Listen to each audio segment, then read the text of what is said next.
Oh, yeah. Is it Saturday already? Have we made it through yet another week of Star Wars news, Skeleton Crew Episode 4, and a lot of craziness, as always, in the Star Wars universe? We got a lot to get into today. Order 66 flashbacks coming, maybe not next episode, but at some point in this back half of the Skeleton Crew season.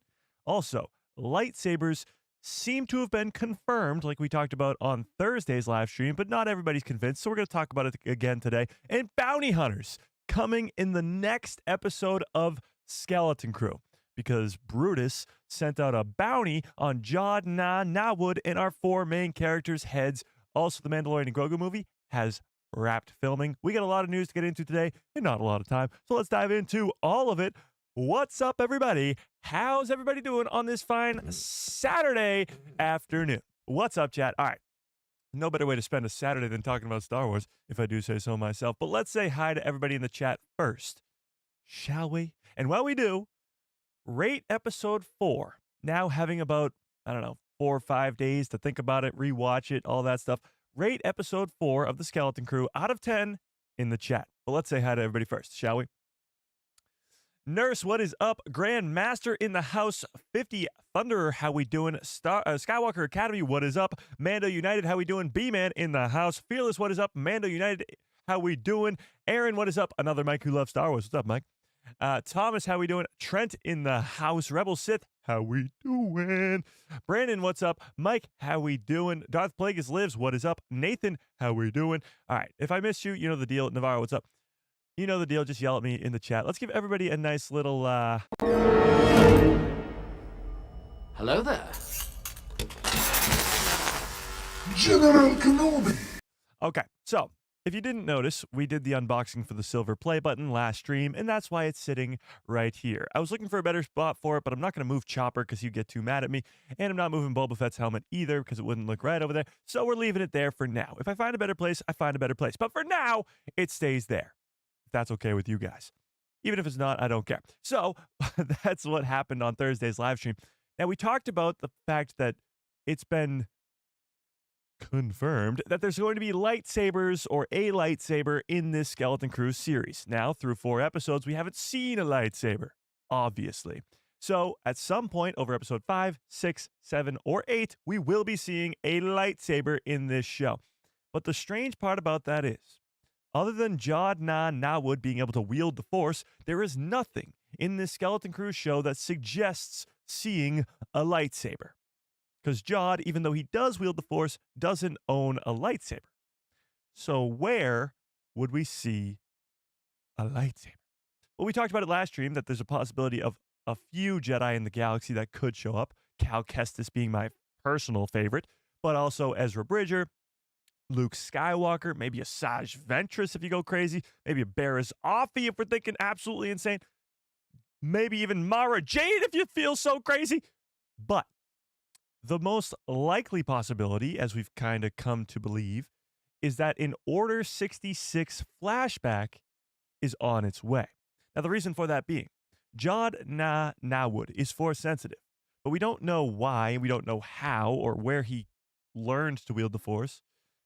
And the big question is, and remains, is he a Jedi who survived Order 66? That seems to be the logical explanation for almost every Force user that exists in the Star Wars universe at this time. Baylan Skoll survived Order 66. Kanan Jarrus, he's dead now, but he survived Order 66. Ahsoka Tano survived Order 66. Now you have younger characters like Sabine, like Ezra, like Sabine and Ezra, that were too young to even be alive at that time or be Jedi, so they weren't survivors of Order 66. They were called Boken, or they're now called Boken Jedi. That's a completely different thing, but I'm talking Grogu, I'm talking Cal Kestis, I'm talking Quinlan Vos, Asajj Ventress, people who survived Order 66. That's what we're talking about. And Jude Law, NaWood is a Force user and just so happens to be old enough to be in his early 20s at the time of Order 66. So the big question remains, where was Jude? And how did he learn to wield the Force? So, we have a few crazy theories roaming around about this mysterious character known as Nina NaWood. Now, let me give you a little background on this mysterious character named Nina NaWood. first brought up in the Discord by, I believe, correct me if I'm wrong, but I think it was Grandmaster. I honestly don't remember. But somebody brought it up in the Discord, and they brought it up because when you look up the cast of the Skeleton Crew on Google, when you looked up the Google cast for Skeleton Crew, there was this mysterious character played by Haley Webb named Nina NaWood. Obviously, NaWood, Jude NaWood, same name. We thought there was some relation. Maybe a mom, maybe a sister, maybe a wife. We don't know. But strangely enough, Nina NaWood only existed on that Google cast. When you looked up Skeleton Crew cast on Google, that was the only place she existed. She wasn't on IMDb. She wasn't in any other news media outlet, nowhere at all. Until Haley Webb's Nina NaWood was taken off of Google cast, off of that search. So now when you search up Skeleton Crew cast, and I'll prove it to you, Skeleton Crew cast, and if you don't believe me, you just go back and watch an old live stream. Now, if you look up Google cast, she doesn't exist. This character is no longer there. So you have characters like Jude NaWood, played by Jude Law. You have Fern's mom, Farah, played by Carrie Condon. You have all these people, Neil, of course, Robert. You got all this. But at one point, right next to Wendell, who plays Wim's dad, was Haley Webb playing Nina NaWood. However, she's gone. And the craziest part about this is shortly after that she was no longer available on this, I believe it was Rose, shout out to Rose, Rose found that she was still under the cast on IMDb, or she was added to the cast of IMDb. That has also changed since then. Now she has been taken off of both the Google cast and this IMDb cast, as I'm scrolling through very slowly to see if she got re-added. No, so she's still not on here. So this mysterious character of Nina NaWood that only existed on Google cast and then only existed on IMDb has vanished into thin air. So there's really only two options here. One, she never existed in the first place. Google got it wrong. IMDb got it wrong. This was just some weird thing that just never existed. She never existed at all. Or two, she existed and Google slipped up. This is supposed to be a big reveal in the back half of this season when we learn about Jude's backstory. Who this Nina character is to him is going to be extremely important. Possibly a mom, possibly a master at the Jedi Order, possibly a sister of some sort, somebody who might have taught him the Force and could wield a lightsaber. So now we're tying all these different loose ends together. The possibility of seeing a lightsaber in the back half of the Skeleton Crew show, which was confirmed by the actress who plays Fern, and possibly seeing this mysterious character of Nina NaWood. So, with that being said, I'm going to put up a poll in the chat, and I want to know what you guys think. Do you think we will be getting an Order 66 flashback? Not in Episode 5, not specifically in Episode 5, but just at all in the rest of the Skeleton Crew show.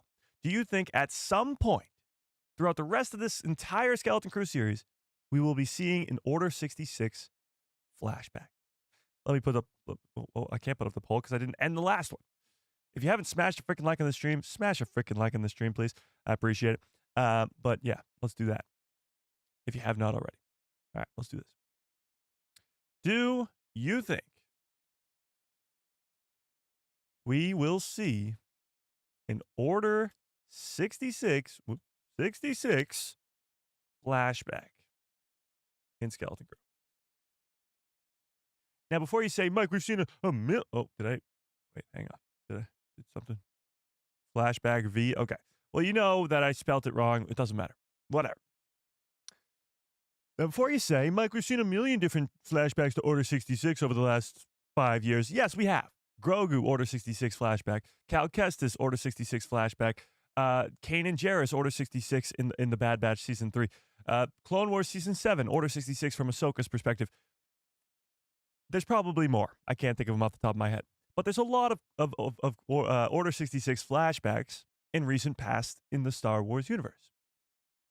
So you could think of it as what's one more, or you could think of it as Holy crap, I love Order 66 flashbacks. Give me more, please. More flashbacks, please. And tell me which side you're on. Because I'm definitely on the side of give me more flashbacks to that Order 66. It's probably the most important event to happen in the Star Wars galaxy. I know all the dates and times go based off of the Battle of Yavin. Everything is BBY, which is before the Battle of Yavin, or ABY, after the Battle of Yavin, which is A New Hope and the destruction of the Death Star. But it really should be based off of Order 66, because that is the most important thing that has ever happened in the Star Wars timeline. Killing all the Jedi who ruled over the galaxy for 1,000 years like that, in the blink of an eye, executing one order, was the most drastic thing to ever happen to the galaxy, at least in current Star Wars canon. So, seeing more flashbacks from that day, it makes a lot of sense, in my personal opinion. But tell me what you think. Do you think we're going to be seeing a flashback to Order 66 in this Skeleton Crew show? And if not, why not? And if so, where else will we see a lightsaber? Let's recap and rephrase. So we looked at this interview last stream, and we're going to look at it again right now. Let's take a look at this. So this was the lightsaber. Kid's point of view. This was the lightsaber in question. I was racing speeder bikes. How could you, man? Is this a unique? Is this a unique series because it's from a kid's point of view? It's never been done before. Yeah, that's something that I really love about Skeleton Crew is that it has all the best things about Star Wars. You know, the lightsabers. It has all the best stuff, but deep down there's also like this really heartfelt story of these kids, and you know, this is. It has all the great stuff, the lightsabers, and the lightsabers. And some people were trying to convince me, Mike, you're over hyping this. You're exaggerating what she said. I'm not. I'm saying exactly what she said, which is Skeleton Crew has all the great things from Star Wars, like lightsabers. I'm not over exaggerating anything. She literally said there are lightsabers in Skeleton Crew. There's no ifs, ands, or buts about it. So now the question becomes, where are there going to be lightsabers? Which episode? Episode 5, 6, 7, 8? And who is going to be wielding them? Will it be an Order 66 flashback where we only get to see lightsabers in that Order 66 flashback? Or will we be getting a live-action appearance of a Cal Kestis? Or maybe even a return of Ezra Bridger or Luke Skywalker if you'd be so crazy? Or will the kids just happen upon a lightsaber on the ground somewhere along the way? Jod picks it up, ignites it, and beats the crap out of some people, slicing and dicing with a lightsaber. There's a lot of possibilities as to who could be wielding a lightsaber and how we could be seeing a lightsaber. But the reality is, what Fern's actress Ryan just told us was that there will be lightsabers in the back half of this Skeleton Crew series. And there is no ifs, ands, or buts about it.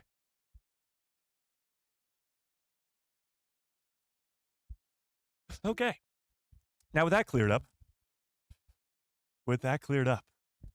do we need to rewind it? Do we need to watch it again, chat? Are you not convinced yet? Yeah, that's something that I really love about Skeleton Crew is that it has all the best things about Star Wars. You know, the lightsabers. The lightsabers! Gah! So, the question remains: who will be wielding the lightsaber? Will it be a great character like Cal Kestis, Ezra, Luke, whatever? Or will they just happen upon a lightsaber on the ground? Or will we get another Order 66 flashback? That's the big question. That's the big question. Now, there is sort of a explanation, or at least a prediction, as to when we will see this Order 66 flashback, if it truly does exist. And that will be in episode 7, the penultimate episode, the second to last episode of this series. And the reason I know that, for pretty much a fact, I'd say 98% sure, is because Jude NaWood's actor, Jude Law, has said that his favorite episode of this series was episode 7. We talked about this like 3 weeks ago. When all the actors were saying their favorite episodes, Jude Law said his favorite episode was episode 7. And the reasoning behind that is because we learn about his backstory in that episode. We learn, as Jude told us, how he's able to wield the Force. He doesn't say it specifically like that, but he does say how he's able to do things that he does and why he is the way that he is. We will learn his backstory in episode 7, probably in flashbacks. And the most likely flashback would be Order 66, because that would make sense for how he was able to wield the Force. Now, there's still some fans online, which blows my mind, that still think that he can't wield the Force, and all of it is just fake. He somehow used some trick to grab the key off the wall. He somehow used some trick to turn the lights off. He somehow used some trick to make a noise down the hallway. I don't buy it at all. He definitely is a Force user. And I think he killed all those warriors in episode 4. But that's just me. That's just me. That's just me.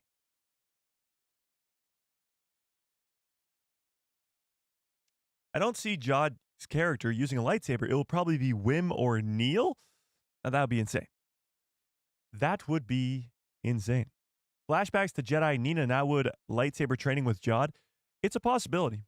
It's definitely a possibility. Oh, did I miss a super chat? Hang on. My fault. Oh, okay. Here we go. Anthony, I'm sorry. Another Mike who loves Star Wars with a $2 holla. I appreciate that, Mike. Says, impersonate a Jedi Nina NaWood telling us, may the Force be with you. Well, first of all, I have no way to do that because we have never met this character before. So, may the Force be with you. I appreciate it, Mike. I really, really do. That is very generous.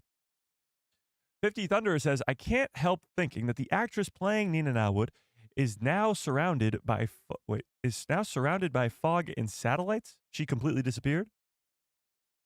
Funny. Let's talk about that for a second. Episode 4 opens with those satellites, those broken down satellites that look very similar to the Onyx Cinder satellites and kind of similar to the Starlight Beacon from the High Republic satellite. Why are they there? They're the red dots in the sky on Aten, but why are they there? They're not hiding the planet. That's what the nebula is doing. As Kim explained in episode 3, the nebula is what's keeping the planets hidden from the rest of the galaxy. That's why nobody's finding these planets. So what do the satellites do? This barrier, as it were.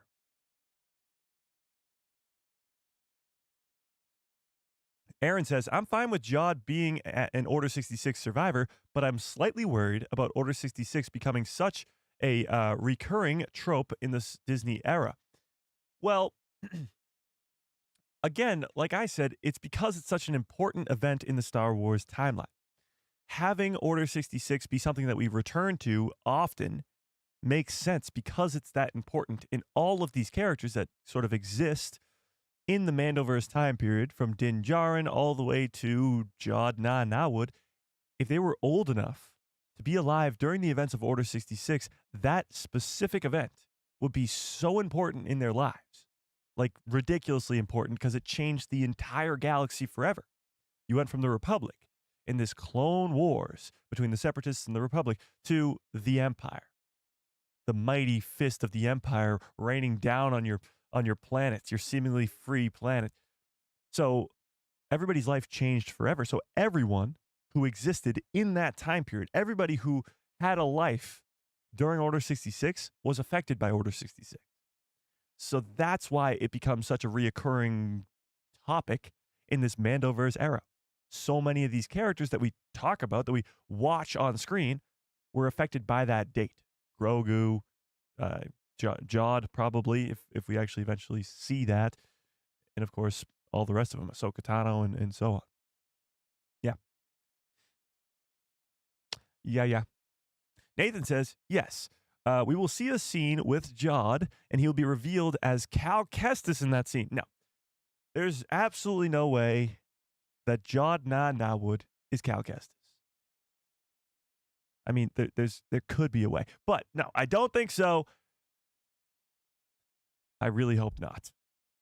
Do any of you guys give me a 1 into the chat if you think Cal Kestis is Jude NaWood and Jude NaWood is Cal Kestis? Give me a 2 if you're like, absolutely no way. That can't be. Here's the deal. I just don't think, I don't want it to be that way. Let's put it that way. I don't want Cal Kestis, because Cameron Monaghan is such a great actor, I don't want him to be just thrown out the window without having a chance to come into live action. Yes, Jude Law's a great actor too, but why can't you have both of them? Like, bring Cameron Monaghan into live action as Cal Kestis. It would be a waste of talent. Yeah, I see a bunch of 2s. Not a single one, actually. So there you go. Cal is not Jude, and Jude is not Cal. Yeah.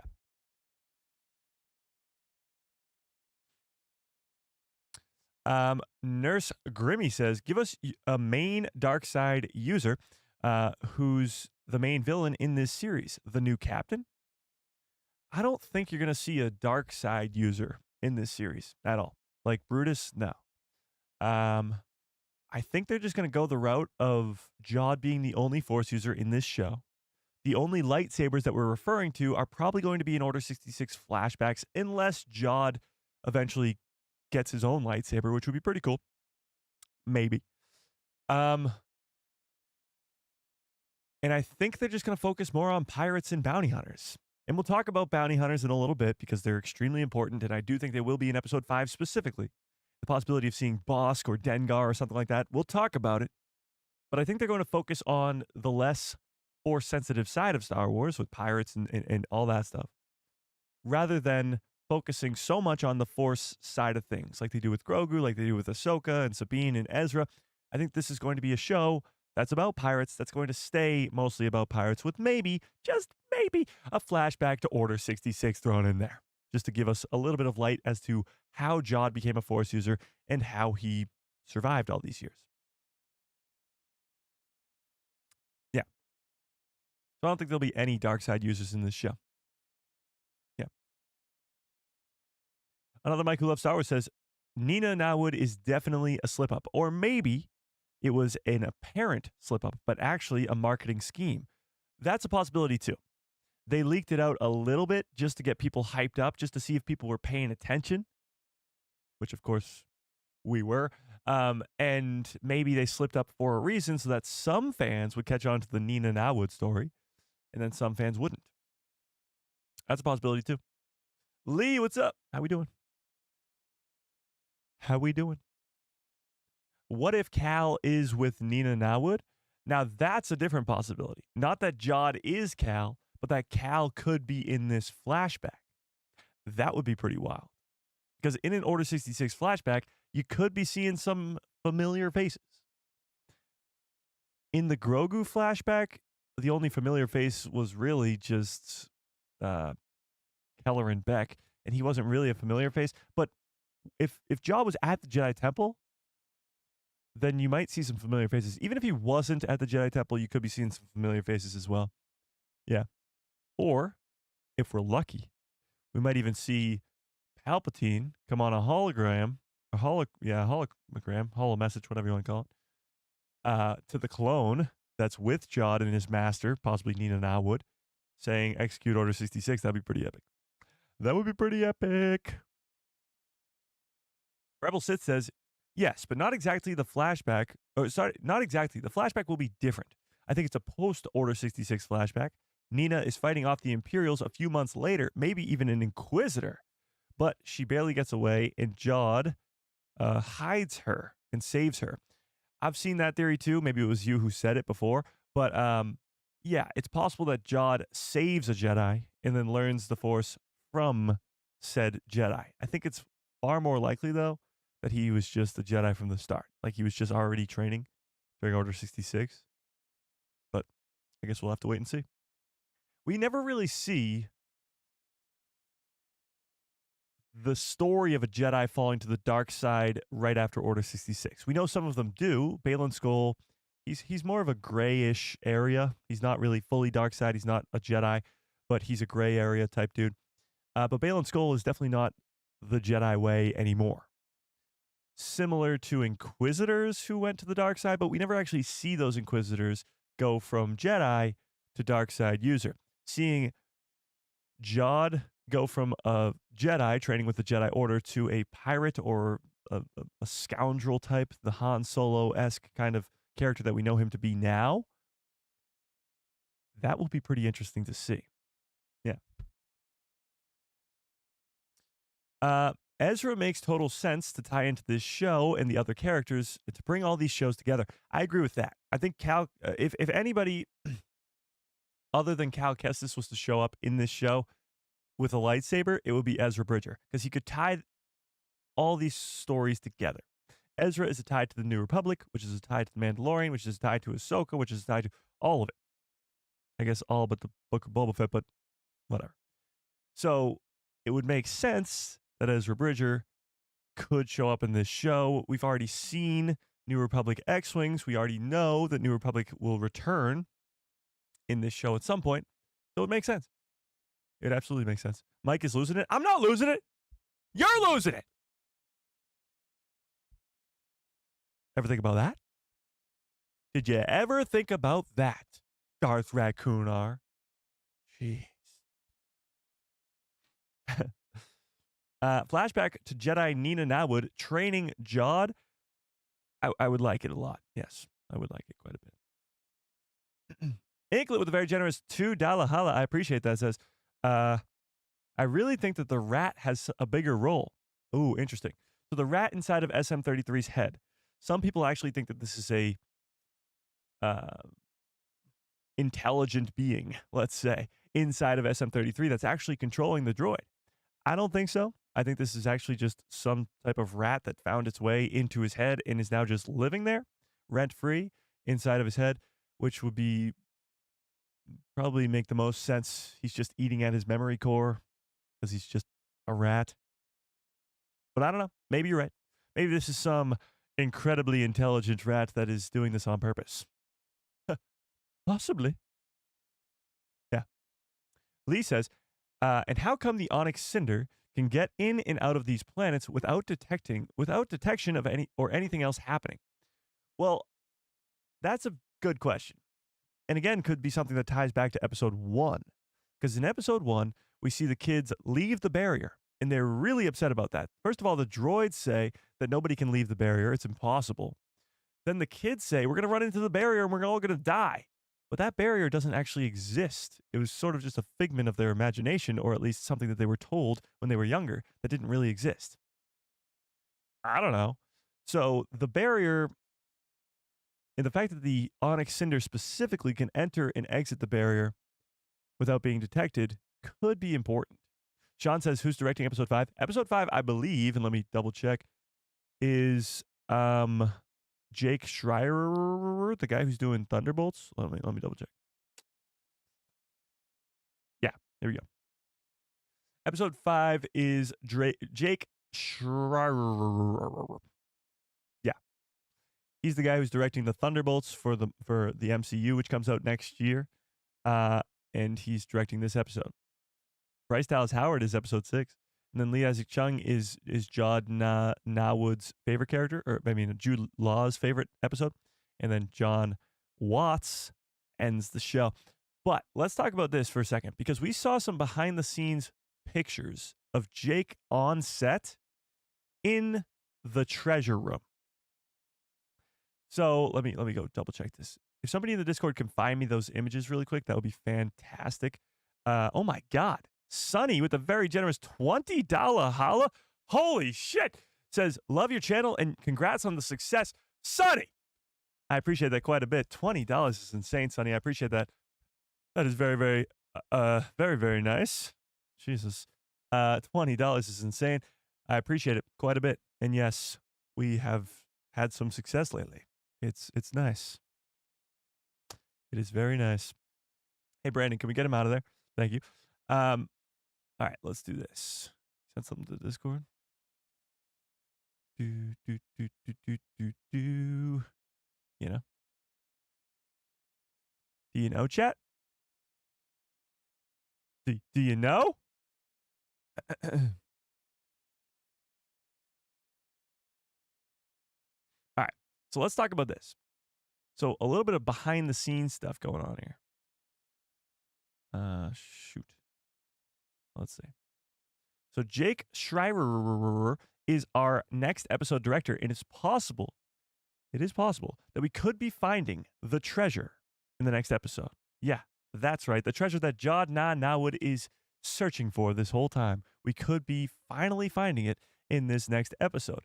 But let me see if I can find this. I know it's in the trailer, I believe, where they're sitting down and talking with all the different directors. Yeah, this filmmaker Knew they would be awesome. round table. Let's take a look. So, is it in here somewhere? So this planet, Jude Law was going to. this snowy mountainy planet is likely to be in the very next episode, which makes sense. Yeah. Because we got to go to this planet at some point, and it seems to be where the treasure is as well. Where is this? Oh, nope. Producers, no. Adventure, no. Tonal balance. Oh, we got some behind the scenes stuff here. Star Wars show that can sit next to all the other things in the Star Wars environment. Having Jude on set is like, Jude Law is so amazing. And he was like sort of the co-director and like in so many ways, because he's there with the kids in almost every scene, keeping them focused, running lines with them, you know, making sure they hit their marks. Like he was just like, in addition to being like an incredible actor and wonderful man, like he also just helped us so much with the kids. It's having a great time. Hang on. You know, they're seeing animatronics and puppets and just all kinds of crazy special effects. This hasn't happened yet. We've looked at this frame before, where they're on the broken. We thought it was going to be at Aten and it was destroyed. Come to find out, it's at Akron, which is one of the cloned planets or one of the other 9 missing planets. But this hasn't happened yet. SM-33 is talking to the kids inside of one of these destroyed houses. For the last time, we left off episode 4 with SM-33 being shut off because he was about to kill all the kids, tear them limb from limb because of the orders that his former captain gave. And now in episode 5, they're all going to be buddy-buddy again and working together inside of this destroyed house?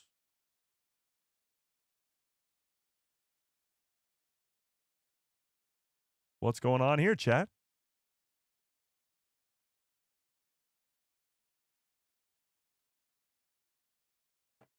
Your pal Joe, what is up?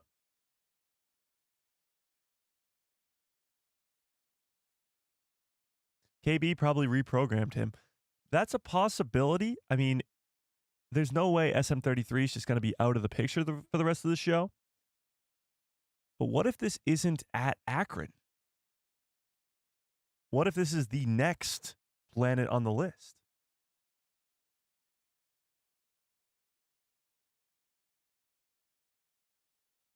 What if this is one of the other 8 missing planets?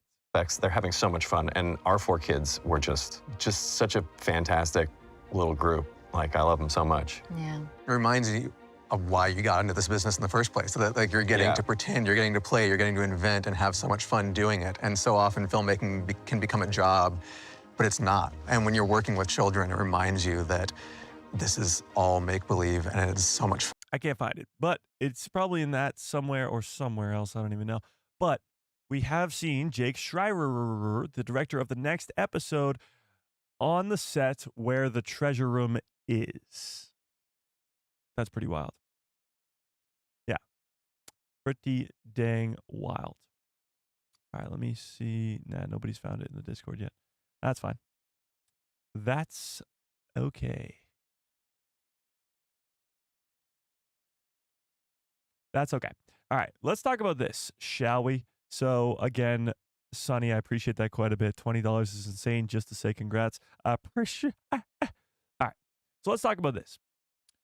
I actually think that we could be finding the treasure in the next episode, because the end game of this series is not to find this treasure. Maybe it is for Jod, but it's not for us. We're here to find out who hid these 9 planets, when they hid them, why they hid them, Who's in charge now? Who is that supervisor? Probably a droid, but who is that supervisor that is up there in the tower that nobody can go in? And how does this tie in with with the ancient Sith texts on the wall?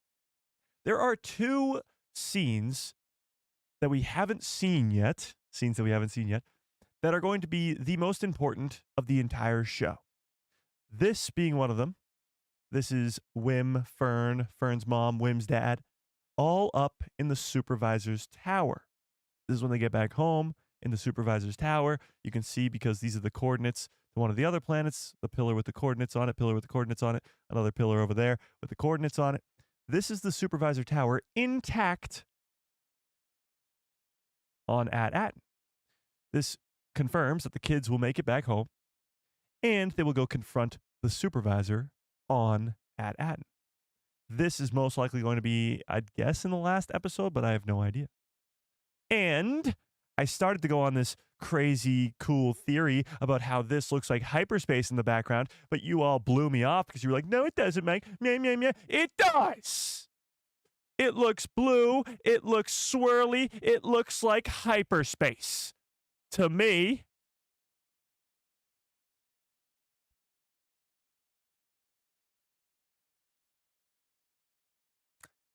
But that's just me. Okay, so this is one of the most important images that we have left coming in the back half of the season. That's the nebula. The nebula is green! The nebula is green! Yeah! It's green! Mike, I love how you die on your sword, and I will. When this is hyperspace, I'm going to look straight into the camera, and I'm going to go, I told you so! And when it's a freaking cloud, I'm going to go, God damn it! I got a bad feeling about this. But until then, I'm sticking with it being hyperspace. But there is another behind the scenes look, or another image that was released months ago for the Skeleton Crew show that is by far the most important image that we haven't seen yet for this Skeleton Crew series. And that's right. It's this ancient Sith texts. So this image was released months ago. Literally months ago. Or maybe a month ago. It was long before the Skeleton Crew show even started that this image was released. You can tell in the background that this is the snowy, mountainy planet, as you can see back there. But you also see Neil is with Jod. None of the other kids are with him. Keep that in mind. However, Jod is here looking and feeling on the wall ancient Sith texts. We've been trying to figure out what this means for over a month now, and even still, halfway through this show, we have no idea. We have no clue. We don't know what's going on here. We don't know how we're going to get to this point. We don't know anything about this image. Not in the slightest. So the last image I showed you, it implied that we're going back home to At-Aten. We're going to go up into the supervisor's tower. It's going to be awesome. And we know all that information just based off of that one image. This, all we know is that it's on that snowy, mountainy planet, which, by the way, we have no idea how or why we are going there. We also have no idea how or why there is ancient Sith text on this cave and why Jod and Neil are the only two going in it. We have no idea. No idea. It was a month ago? Thanks. Yeah. It was about a month ago, right? Sure. I said months to sort of emphasize the importance. Yeah, so we do know that the name of this planet, as Sean points out in the chat, it is Lanupa? Lanupa? Sure, whatever you want to call it. It is not, as some people wanted it to be, Kajimi, because some people want to see Babu Frick. It's not Kajimi. It's not Hoth. But it is still a mysterious planet that we have no idea how or why we are going there. Or why there's Sith texts on the wall. Now, the theory is that this is where the treasure is. But even still, when we look in that treasure room, we see the Weequay skull made of gold. We see the throne. We see a bunch of gold all over the place and chains and all that stuff. But we don't see anything that refers to the Jedi or the Sith or a holocron or a lightsaber. We don't see any of that. Now, maybe it's just trailer magic, so they took it out so that we don't see it. But we don't see a single frame of anything that has to do with Sith writing or Sith texts inside of that treasure vault. And yet, outside of it, we see this. Something's not adding up, chat, because we are now halfway through this show, and this doesn't make any sense.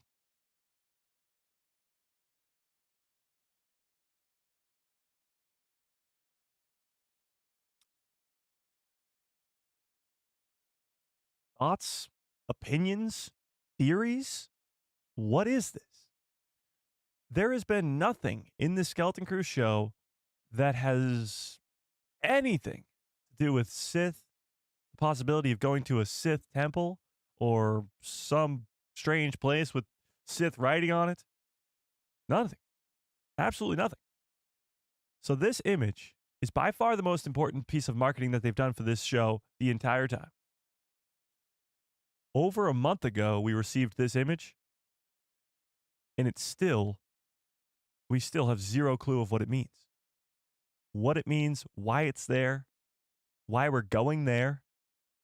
The end goal is to get these kids back to At-Aten so that Jod can get his treasure that's on At-Aten. But they're not on At-Aten here. And that's not the goal. If the treasure is on this planet, how do they figure that out? And if this truly is episode 5, why are we going there? Episode 4 ended in a very strange way to me. A lot of people were complaining about the runtime, but the runtime was the same as episode 3, and episode 3 was fantastic. It wasn't the runtime, it was how the episode ended. The episode ended in a strange way, with just Neil fainting. Yes, there was a cool reveal of SM-33, knowing where At-Aten was the whole time, and the only reason he was saying, I can't say I remember, no, At-Aten was because his old captain told him to. But the ending didn't set us up for what's coming next, which is really strange. Because usually with all the episodes that came before episode 4, it led us to what's to come next. Episode 2 ended with us meeting Jod and their escape from the prison and meeting the Force user. Episode 3 ended with them jumping into hyperspace, going to what we thought was going to be At-Aten, turned out to be at Akron. But episode 4 ends with no real glimpse as to where we're going next. And that's why, when we're speculating about episode 5, which we are doing now, because it's in a couple days, when we're speculating about episode 5, we don't really know what to expect. Are we going to this weird ancient Sith writing on the cave walls in the next episode? We could be. Are we going back to At-Aten, where we're going to see the kids go up into the supervisor's tower with their parents? We could be. Are we going to see the treasure in the next episode? We could be. Are we going to see bounty hunters being sent after the kids and Jude Law NaWood by the pirates, by Brutus? We could be. So episode 4 ended in a very strange way where we don't know where we're going next. But the possibilities of where we're going next, because of behind the scenes looks like this, or like ancient Sith text on the wall like this, the possibilities are absolutely insane. We could be doing anything in the next episode. Now let's talk bounty hunters, shall we? Let's talk bounty hunters. We're going to go back to Order 66. We're going to go back to Jude Law NaWood and seeing lightsabers, but let's talk bounty hunters. In episode 3 of Skeleton Crew, so going back 2 weeks now, let me pull it up real quick. We got to see the kids escape Port Porgo. And while they were escaping Port Porgo, they kind of left some destruction behind them. See if I can find it. They left some destruction behind them. They blast off into hyperspace right before they get shot down, and Brutus is not very happy about it. As he tells his people, hang on, let me show you this. So Gunter comes up to him and says, "Do you want us to go after him, sir?" their captain. And he says, put a bounty on his head. Confirming that there will be bounty hunters coming up in the upcoming episodes of the Skeleton Crew series, but we haven't seen them yet. So all throughout episode 3 and 4, we did not see the bounty hunters. And it makes sense. They went to a hidden planet at Akron, so they wouldn't really be able to find them. But where the characters are going next is likely to be a place where bounty hunters can find them. So when we're talking about bounty hunters in Star Wars, especially during the time of the Mandoverse, this post-original trilogy time period, the possibilities are truly endless. So let's talk about some crazy bounty hunters that could and would show up in the Skeleton Crew series. And tell me who you think could be a bounty hunter that will show up in the Skeleton Crew series. Let's talk big names first. So you got your characters like Boba Fett, but Boba Fett's kind of turned into a good guy. He's the peacekeeper now. He rules with respect down on Tatooine. So he's kind of out of the picture. Same with Fennec Shand. She's working with him. Sorry. But you have other bounty hunters in Star Wars that have been enormous characters in the Star Wars fandom, but not really seen much in Star Wars. Specifically, the lineup from The Empire Strikes Back. Your characters of Bossk, IG-88, Forloom, Zuckuss, Dengar. Dengar's an enormous bounty hunter, a huge fan favorite in the Star Wars fandom, and yet his appearances in Star Wars are so little. Very, very little appearances in the Star Wars universe. Mostly in comics, but he does appear sometimes.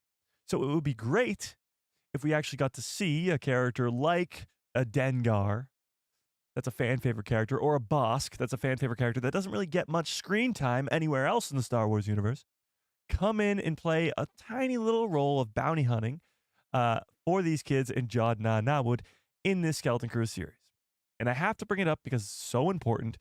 But when they first started marketing this show, all the trailers were saying murderous pirates. That line changed from murderous pirates to a crew of murderous bounty hunters. Now, proving that Jude Law NaWood does know that there are bounty hunters coming after them. So, is next episode going to show us some murderous bounty hunters? And if so, who do you think will be those bounty hunters? Tell me in the chat. Vane is coming for them. Well, Vane's a pirate, but yes, Vane is probably going to be one of them.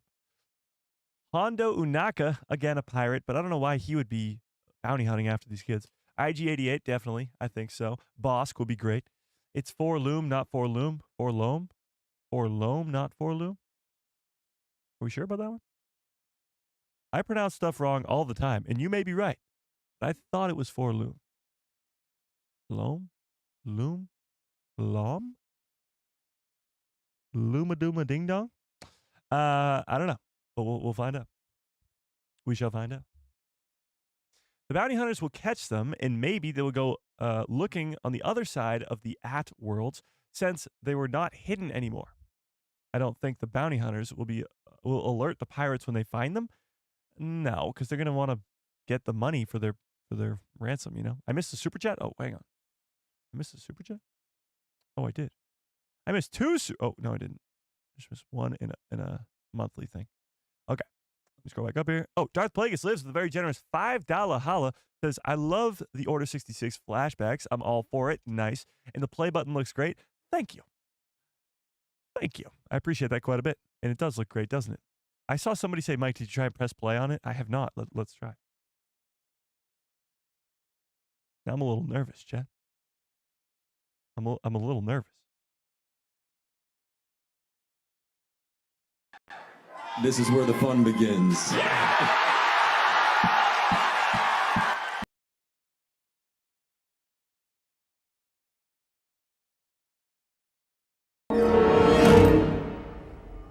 Hello there. Incorrect. Chat, something weird's going on over here. Execute Order 66. Play button really works. It's a magical play button. Oh my god, you see my fingerprint there? Whoa. Whoa. Crazy. Okay. Before I get way too distracted, I appreciate it, Darth Plagueis. I really, really do. $5 is very, very generous. And yes, Order 66 flashbacks are awesome. So give us more. Why not? Oh, that button destroyed the Onyx Cinder? Shit. Yeah, so at some point in this show, the Onyx Cinder will blow up. I can almost confirm that. I'm about 99% sure that the Onyx Cinder will go kaboom at some point in this Skeleton Crew series. Just because they focused so much on that red button being so important not to press that they will definitely be pressing at some point. Yeah.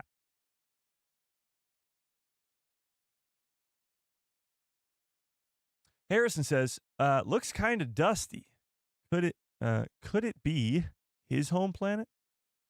Oh yeah, we got that weird little sort of Easter egg, or I guess sort of hidden detail, I guess, or just a detail in general, about Jude Law NaWood's home planet. When they land on Akron, he talks about how it tastes, the air tastes like dust, or it tastes like, what did he say? Tastes like something. And he says, it's just like my planet. What did he say? Tastes like something. What did he say he tastes like? I forget. Star Wars fan, what's up? Can I get some good cups, follow orders in the chat, please? Bumper! Tastes like ash. Yeah. Ashy dust. Yes, thank you. Tastes like ashy dust, just like my home planet. Inferring that his home planet had a war on it. And also inferring that he remembers his home planet. This kind of refutes the argument that he was a Jedi who survived Order 66. Doesn't it? If he remembers his home planet,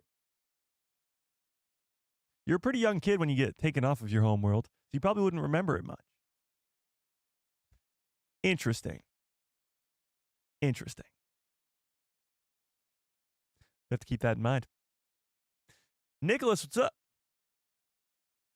There has to be a reason that Jod goes here. I have a theory. Oh, let's hear the theory. Your pal Joe with a 16-month membership badge. That's absolutely insane. 16 months is wild. I appreciate it, Joe. I really, really do. Says, hey, Mike, my theory as to what is going on here with Jod on the with the Sith, ancient Sith texts is actually Jod is actually a Sith, and he is searching for a kyber crystal, and the kids were just the way to get there. But he's looking for the treasure on At-Aten. He doesn't know if there's going to be a kyber crystal there or not. I like the theory, but it has a little bit of a flaw in it. You know? Yeah, I know.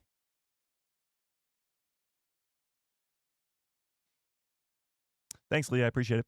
Nicholas says, I think they're going to get SM-33 back on their side by convincing him they aren't searching for the treasure. And that's what, and they want to just find their way home.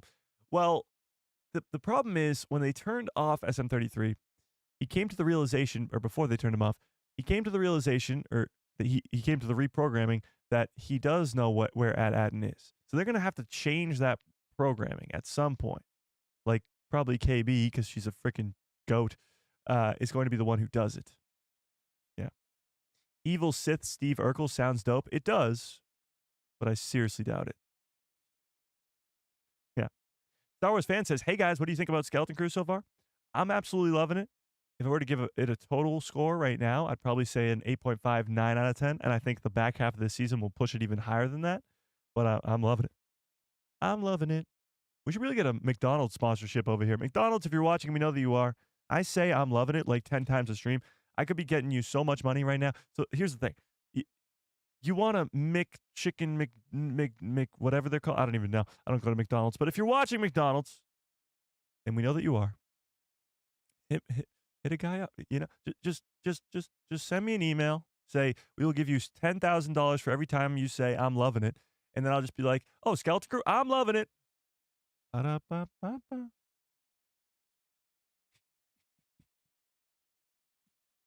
Exactly. Okay. Where was I? Rev Mad Dog says it's the ancient race writing on the alien emperor that controlled the territories that include Dothamir. You talk about the Zepho. It's not specifically the Zepho writing, though. It is an ancient Sith text. That's what it's described to be, an ancient Sith text. Now, you are correct that those would have been ancient Siths, but the Zepho sages are not technically Sith. They're Zepho sages. So it's a little bit different. But yes, you are along the right lines that it could be thousands of thousands of thousands of years old. Oh, and we do have a timeline on these planets, a little bit of a timeline on these planets confirmed by Lucasfilm themselves. Let's take a look at this. The big question still remains is who hid these 9 planets? Why did they hide these 9 planets? And when did they hide these 9 planets? Now, none of those questions are answered in this post by Star Wars, but there is an explanation as to when these planets or the other 8 planets were destroyed. So let's take a look at this. Episode 4 trivia. At Akron reuses some of the same sets built for At Aten, redressed and accentuated. The decades of damage. Decades. Oh, I can't highlight that for some reason. Decades of damage. Implying that there's at least decades of damage on these planets. Not centuries, which is hundreds of years. Decades is tens of years. So now you're thinking of, or you're talking about the fact that these planets, these 8 planets, were found decades ago. Now, a couple decades would be 20 years. A few decades would be 30 years. But it just says decades of damage. So it could be anywhere from 20 to 100 years. But it seems to be, by this description, less than 100 years. But that's not when they were hidden away. That's when they were discovered and destroyed. Decades of damage. So when they were hidden, when they were actually founded and hidden, could have been a lot longer ago than that. Could have been centuries ago. We have no idea. All we know now is that there was decades of damage on these planets. Not centuries, but decades. And even that is really, really, really stretching it. Yeah. Indeed. Smilo Ren, what's up, Smilo, says, how would Jod be a Sith? Because Palpatine and Vader were the only Sith Lords at the time. I don't think he's a Sith. I don't think he's a Sith, but there's other ways to become a Sith. Yes, the rule of 2 is put into place so that there can only be 2 Sith, blah, blah, blah, blah, blah. But there is other ways. There are. Indeed. There are other fractions of Siths, or factions, not fractions, factions of Sith all across the galaxy that aren't really as prominent and don't follow the rule of 2, but they're all kind of just hanging around, you know? I already read that. Lee says, I think we should chat if this is a galaxy far, far away, or maybe far, far, far away. What? Oh, you're saying, is it in the Peridia galaxy? I don't think so. I don't think so. I wonder if the Sith text scene is another one of the At worlds. I don't know, because this is the snowy mountainy planet, because you can see the snowy mountains in the background. And the snowy mountainy planet is not at all like At Aten or At Akron, at least from the looks of it. It's not completely destroyed, and it doesn't look the exact same as At Aten. So I think, I don't know, but I think this snowy mountainy planet is going to be a completely different planet from any of the At planets. The theory that I like quite a bit is that this next 5th episode, we are going to be going to this snowy mountainy planet because there's somebody there that is going to fix SM-33 for them. The KB can't do it, so they're going to have to go find somebody in the galaxy that can fix his memory banks. And whoever that may be, we have no idea. And when they go to try and fix it, that's when they run into the bounty hunters and the pirates and all that stuff, and the New Republic even. Right now, Jod and these kids are being hunted down by pirates, bounty hunters, and the New Republic. And they don't really know. Like, Jod probably knows, but these kids have no idea. They just want to get back home. and they're being chased down by everybody in the galaxy, which is pretty wild.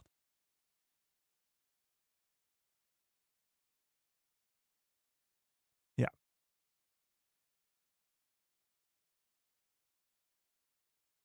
Oh, just go down to the bottom. Are you kidding me? Are you kidding me? Mike, how come the planets are built the same, cloned, as I mentioned previous streams? Yeah, you guys were saying, complete credit to you guys. I don't know who specifically, but a bunch of you guys were saying, Mike, Aten and these other 9 planets or other 8 planets are probably all clones of each other. And I was like, probably not. But you were right. Absolutely. They're all exactly the same, or at least 2 of them are exactly the same. So yeah, I mean, you were absolutely right. Why are they the same? I don't know. We don't know who built these planets or why they built the planets. But those are the questions that need to be answered by the end of this series. Yeah. Seems like Aten would catch Omega's attention. Why Omega specifically? I mean, I'm all for seeing Omega in live action, but why specifically? Do you think Boba and Mando will make an appearance in this show? Do I think they both will? Probably not. Mando and Grogu, I think, could make an appearance in this show. Probably not a big one, but I think they could make an appearance in this show because of the New Republic connection, and they're now working for the New Republic. Because of the bounty hunter connection, Din Djarin is a bounty hunter, was a bounty hunter. And because the Mandalorian and Grogu movie is the next Star Wars Mandoverse project after Skeleton Crew. So it would make sense for this show to tie into that movie somehow, some way. Yeah. Indeed. Harrison says, still thinking that Aten's treasure is Erodium, with mines under the suburbs, would explain how they can still mint new credits. There's definitely still something strange going on Aten that we don't know about yet. There must be something of significance on that planet that isn't just the treasure that would lead for it to be hidden. They're going to see Babu Frick to fix SM-33. That's a possibility, but I don't think it's Kajimi. So unless Babu is on some other planet, then maybe. Maybe. Yeah. Aten is a treasure world. Omega is into that type of thing.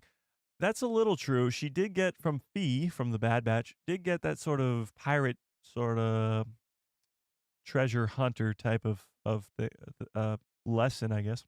Yeah. Could the supervisor be the old captain? I've seen this theory thrown around quite a bit, and I am completely against it. I actually hate it quite a bit. Aten has been hidden for so long that this former captain of SM-33s was looking for it. He's looking for the treasure that was hidden away for so long. So how could he be the supervisor that has been on this planet this whole time, while also being the guy looking for the treasure and looking for the planet? Doesn't make any sense. Yeah. Joe says, I'm not expecting to see Omega, but that's a fun theory. Yeah. I don't think we'll see Omega anymore in this series. I thought if we were going to see her, she would have been one of the X-Wing pilots. It's still technically a possibility, but I don't think so. Yeah. This is my personal opinion, but I'd love to see Jod pull out a lightsaber or something. I'd love to see him pull out a lightsaber, but we've seen him. We've seen him quite a bit, and there is no lightsaber on that guy. At least visible one. Yeah. Yeah. Rebel Sith says, yes, but maybe the world was once like the other at worlds, but changed and was resettled. This was thousands of years ago, and the Sith could have been the ones who took over the treasure. It's a possibility, but there's a lot of explanation that needs to go down there. We don't even know who hid these planets and when they did. You know?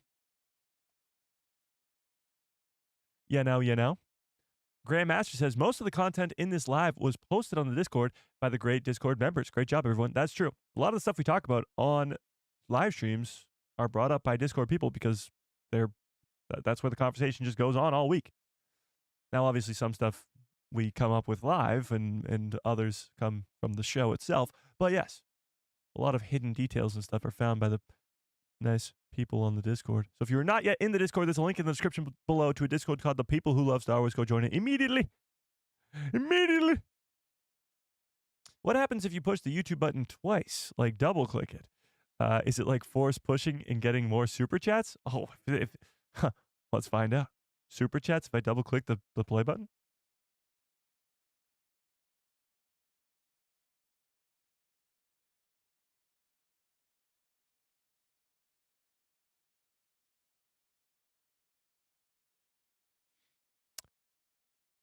I don't think anything happened.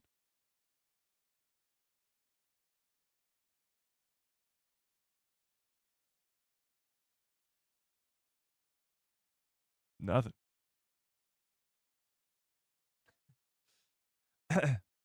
Okay. Who's to say that the state of all the at-worlds will be the same? Well, we know that they were all destroyed. Kim the Owl so graciously tells us that all the planets were destroyed. Oh my God, it did send a super chat. Another Mike who loves Star Wars with a $2 hollow says pushing that YouTube button twice actually worked. Oh my God. Hang on, let's try it again. What if I just keep clicking it? Chat? Did I just hack? Did I just become a millionaire overnight? No, I'm kidding. Where was I with that? Oh, hang on. What was I saying? Shit. Thanks a lot, Mike. Oh, all the at-worlds being the same. Kim does tell us that all of the at-world... Oh, now it's out of sync. We got to move that back so it's not as glaringly bright. That's better. That's better. All the at-worlds were destroyed. They were found and destroyed a long time ago. So, I think they're all probably destroyed. BB-8 Kid, what's up, BB-8, says, POV Grogu is the supervisor. That would be insane. I seriously doubt it, but that would be funny. That would be funny. I need to join the Discord. Yeah, you do. Go join the Discord immediately. Yeah. Imagine if the Sith texts... Oh, I already read that. If Jod knows that there's a kyber crystal or a hidden temple, or sorry, a saber hidden with the treasure, I think it is his secondary plan that he isn't after the treasure itself, but the kyber crystal or the lightsaber that is there. But how would he know that there would be a lightsaber with this treasure? That's the thing. How would he know that? I don't know if he would. I don't know if he would. All right, I want to put up a new poll because this poll's been up for quite some time. Let's see where you guys are at with this. Do you think there will be flashbacks to Order 66 in Skeleton Crew? 58% of you say yes, while 41%, the math is not mathing, 41% of you say no. Pretty interesting. Pretty dang interesting. I do think we will be seeing Order 66 flashbacks explaining Jude NaWood's backstory, but only time will tell. Let's put up a new poll. Do you think... Oops. All right, let's put it this way. Which bounty hunters will we see in Skeleton Crew?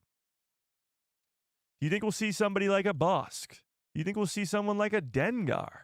Do you think we'll see someone like a Din Djarin?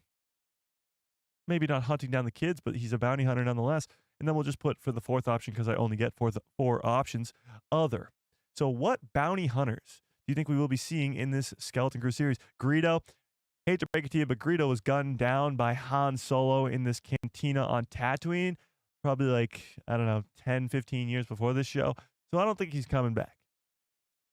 As much as I love Greedo, Han shot first, and now he's dead.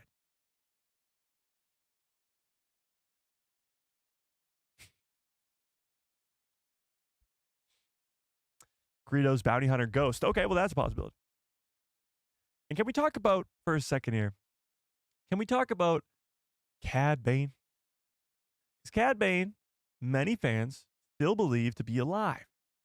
Cad Bane, of course, fought against Boba Fett at the end of the book of Boba Fett, a one-on-one on Tatooine, and he got stabbed in the chest or in the stomach area by Boba Fett.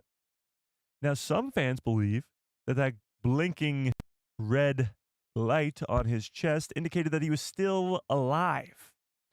And some fans believe that Toto could have come out of his ship from across the planet and found him and brought him back and healed him or saved his life.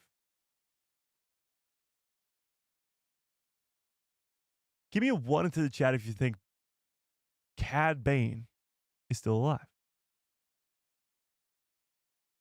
Give me a 2 into the chat if you think he's dead for good.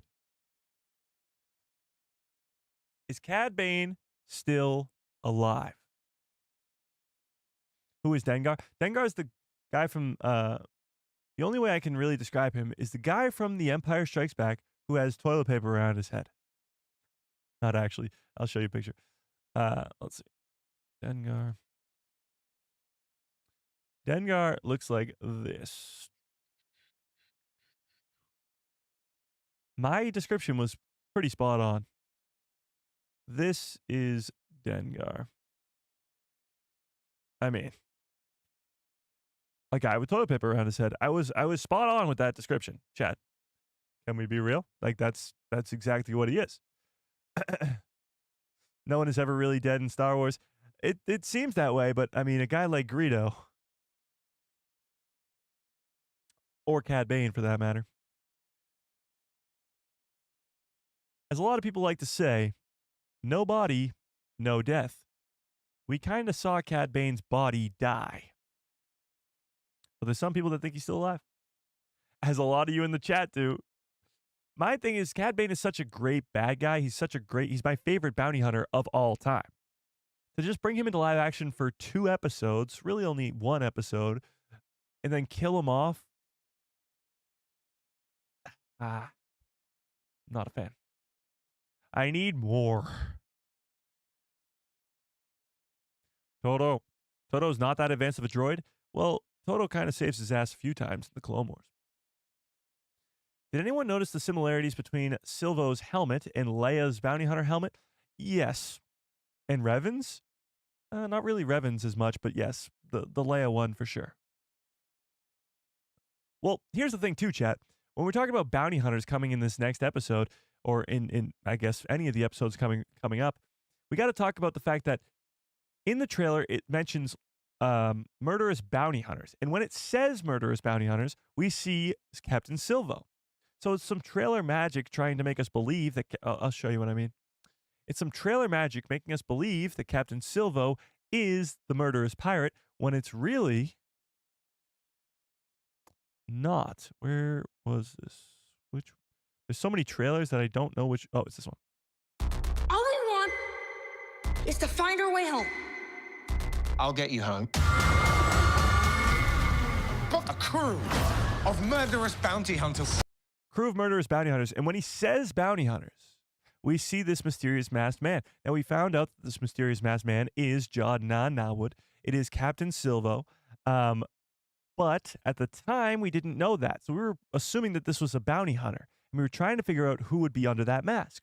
But now that we know who's under that mask, and we know that it's not a bounty hunter, that even makes it more crazy because we have no idea any of the bounty hunters that will be sent after the kids in Jod. None of them. And this trailer magic makes us believe that this was a bounty hunter when it wasn't. And now we have no idea. We have no clue, no evidence at all on who could be the bounty hunters they're talking about there.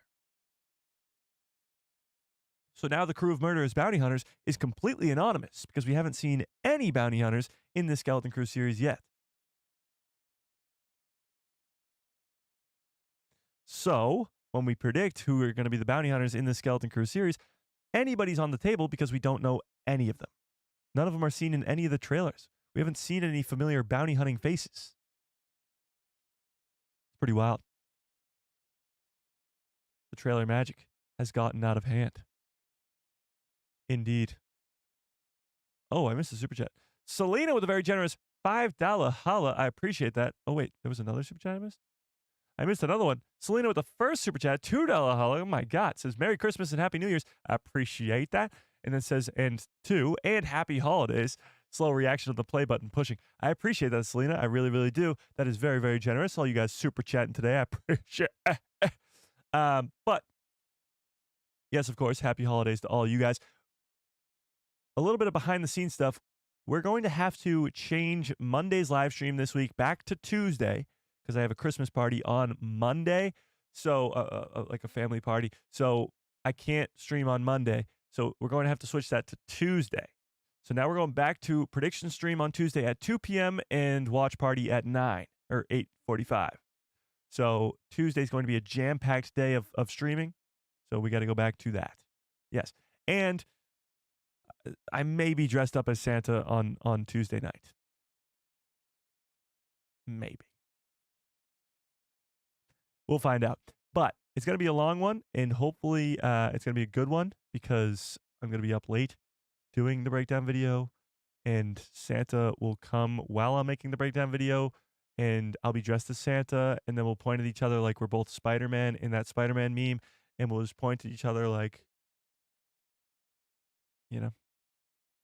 So that's a little bit of the behind-the-scenes stuff. We will be live on Tuesday this week rather than Monday for the prediction stream. So prediction stream is on Tuesday, not Monday. Yeah. Indeed.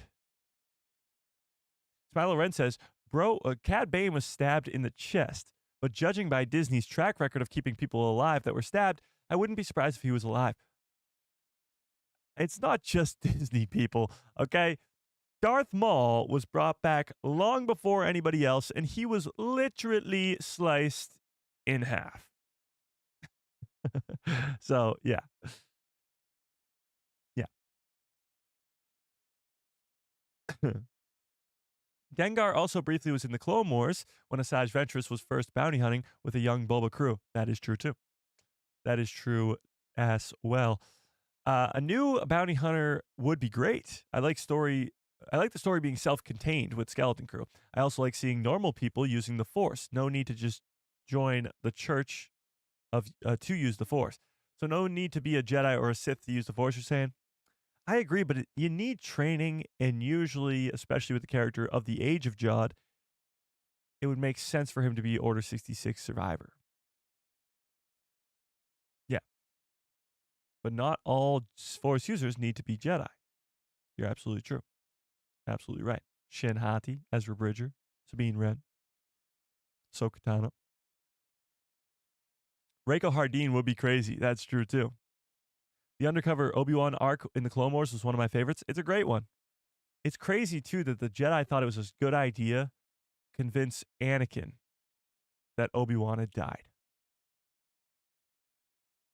The Jedi kind of did it to themselves. Let's be real. The Jedi Order made Anakin Darth Vader. Can we just agree on that? You kill his master, stage his death on purpose, and you don't tell the guy? You make him go all dark side just because you didn't want to tell him? Crazy. Crazy. A Santa who loves Star Wars? Indeed. Indeed. Are there 7 or 8 episodes of Skeleton Crew? 8. 8. Yes. 8. The only one with 7 was the Book of Boba Fett, and I think that was because they just didn't want to push an 8th episode because they didn't have a good enough story to keep stretching it out, which I am perfectly fine with. If the story needs 5 episodes, it should be a 5-episode show. If the story needs 12 episodes, it should be a 12-episode show. It's however much time the story needs. Yeah.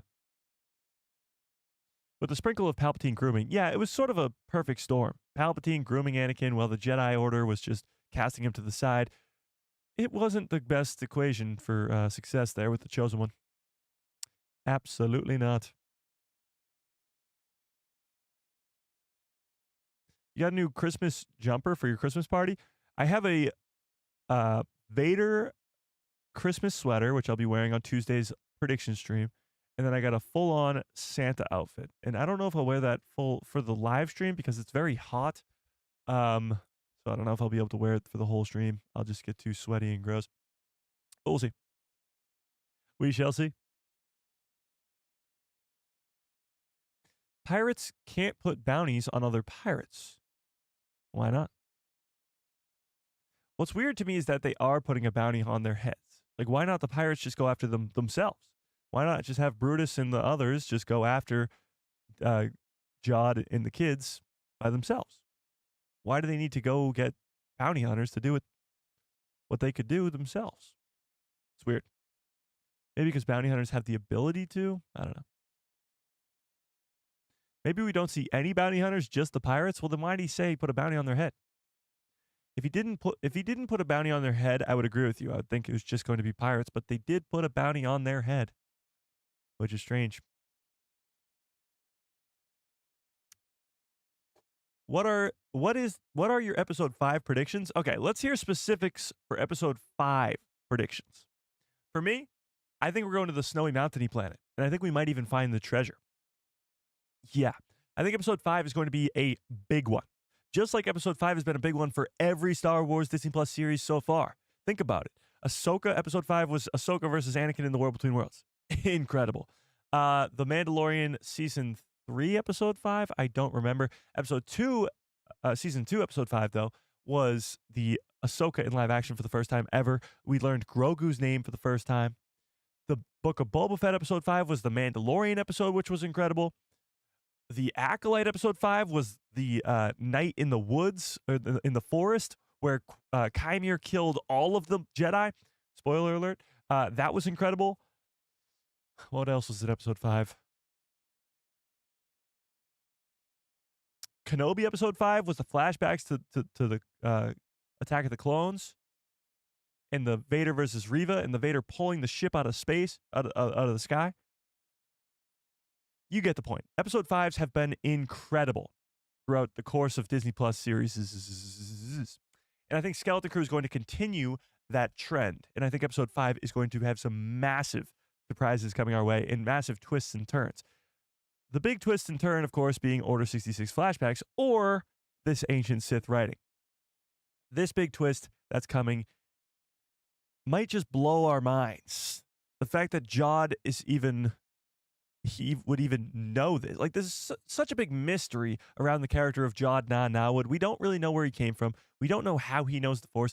He told the kids that he wasn't a Jedi. Because Wim was like, are you even a Jedi? And he's like, I never really said that. So he's not a Jedi. So what is he?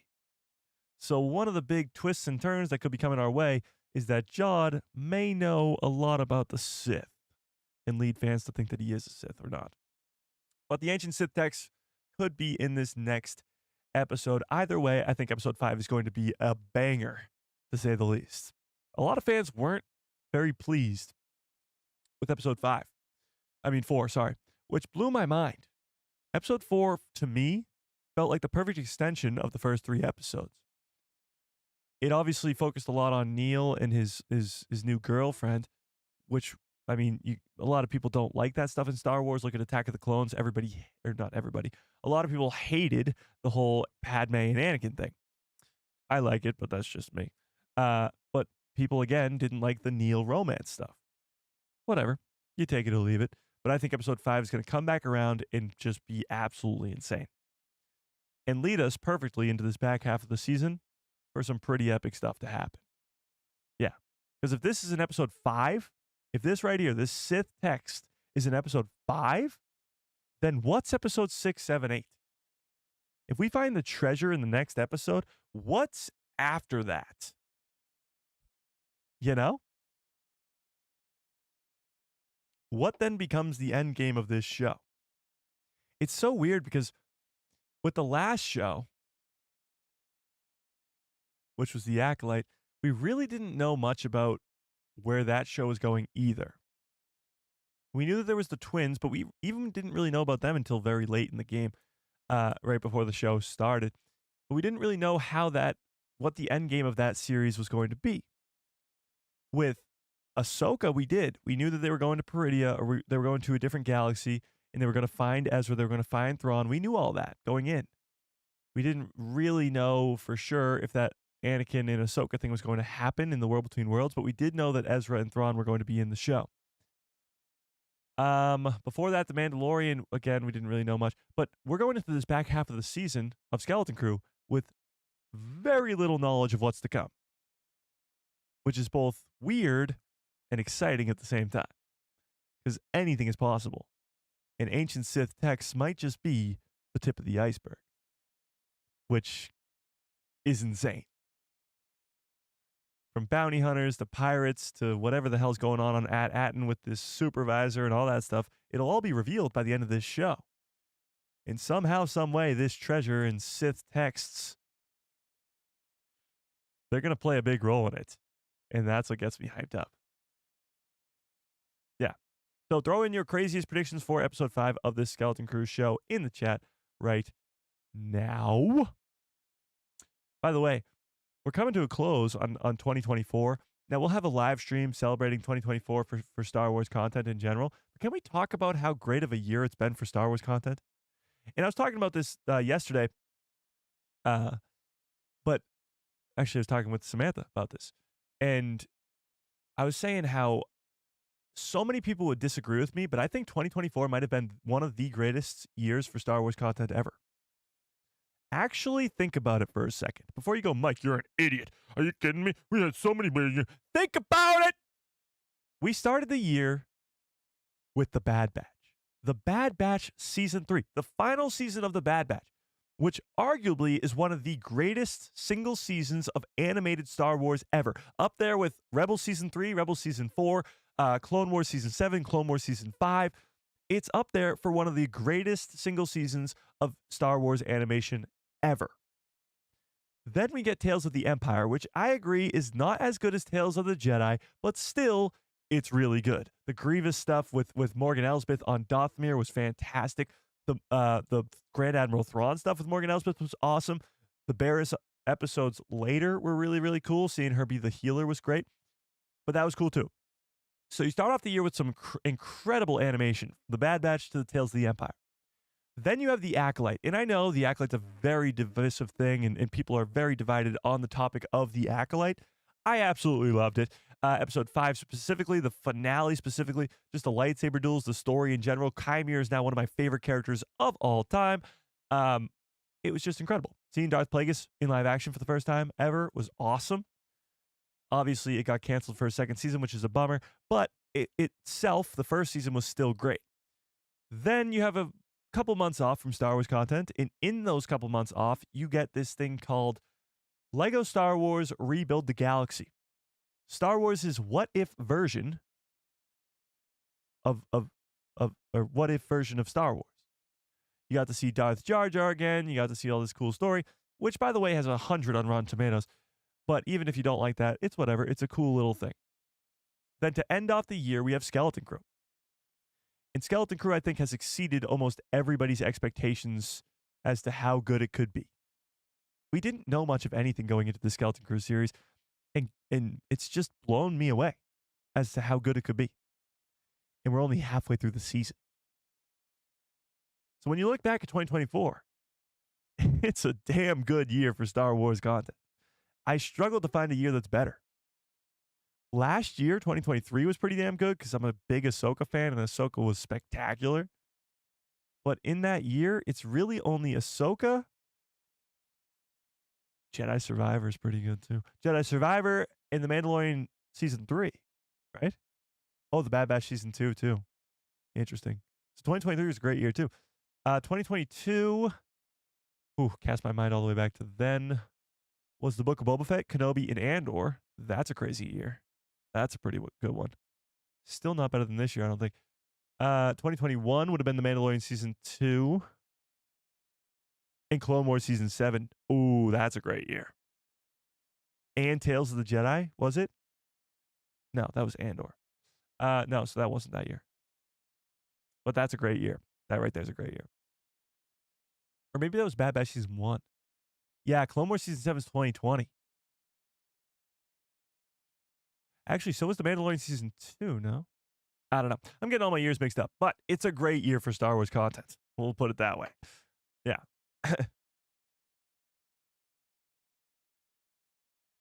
This is how I always expect Disney to do Star Wars. It's absolutely fantastic. I know. And you look out into the fandom and you still see people going, Disney ruined Star Wars. Disney Star Wars is terrible. It's like, well, are your eyes broken? Or are you just saying this because everybody else is saying it and you just want to be on the cool side of the war? For the last 5 years, us Star Wars fans have been eating unbelievably well. From The Bad Batch, all 3 seasons, Clone Wars Season 7, Mando, 3 seasons, Andor, Kenobi, Book of Boba Fett, Skeleton Crew, The Acolyte, Ahsoka freaking show. I was going to say Tano, but it's not called that. Ahsoka, Tales of the Jedi, Tales of the Empire. I mean, come on. Are you kidding me? Jedi Survivor, Jedi Fallen Order. Whew. Whew. It's crazy. It's so crazy to me that some people still just... It's crazy. Okay, let's keep going. Before I get way too off topic, let's get back to Skeleton Crew, shall we? The actors and story of Skeleton Crew is very good for kids, but it's also very well done. Yeah, it's not a kid's... Well, it's a show about kids, but it's also, like, good for kids and adults. Star Wars Outlaws, that's true, too. Star Wars Outlaws, I think, is a very underrated game. I had a blast playing it, but no one really got it.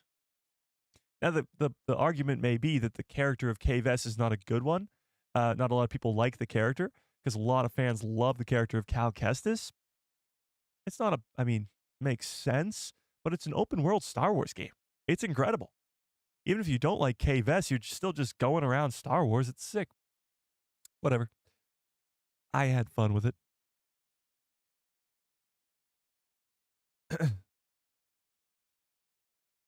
The Bad Batch and Tales were great. Didn't vibe with the Acolyte, but that's fine. There you go, Nicole. There you go. And what do you think of Skeleton Crew, too? To start the year with the Bad Batch Season 3 and to end the year with the Acolyte, I mean, come on. The biggest letdown was the Battlefront Collection thing. I forgot about that. I actually never even picked it up because it was such a big bomb on the opening. Yeah. Ahsoka was amazing. I was surprised to hear some folks really hated it, though. Well, here's the deal. With every Star Wars project that has come out since with every Star Wars project that has come out since 1983, there have been people who have actually absolutely hated it. Since Return of the Jedi, when people hated the Ewoks, people have hated everything.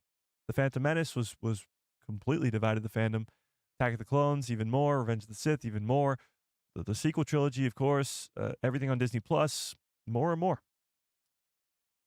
Yeah. So I don't think you'll ever find a Star Wars project from here on out that people aren't going to hate. Some portion of the Star Wars fandom is always going to find something to hate. Yeah.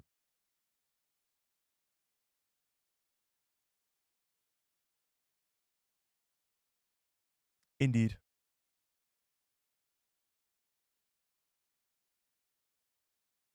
Outlaws was a good game, but you should have played as like a Mandalorian or something. I do wish you could have sort of customized the character of Kay Vess a little more. Not even like change her appearance or anything, but customize the character herself, you know? Like you do with Cal Kestis. Yeah. Yeah. People found their way to hate Andor. That's when I knew that no matter what they put out, people would hate it. Yeah. Pretty much. I figured that out with Ahsoka. Yeah. I figured that out with Ahsoka. Anything that they put out, people will find something to hate. For sure. Indeed. I just replayed Star Wars Outlaws, and now the stealth stuff is gone, I think. Yeah, they removed all... Like, people complain about stealth stuff. It's really funny. I just saw a 5-minute video on TikTok or whatever it was. Of people complaining that there's not enough stealth games anymore. It was hilarious because all they complained about when Star Wars Outlaws came out was that it was a stealth game and nobody wanted that. I don't know. But they did have a big update for Star Wars Outlaws that allowed you to play the entire game through without having to do any stealth. Any of it. Did you see that the Battlefront 3 campaign was uploaded? What? Battlefront 3 campaign? Oh, you mean like the old Battlefront 3 campaign? I did not see that, but I really want a Battlefront 3. I really, really want a Battlefront 3. Do you think Cal will turn fully to the dark side in Jedi 3? No.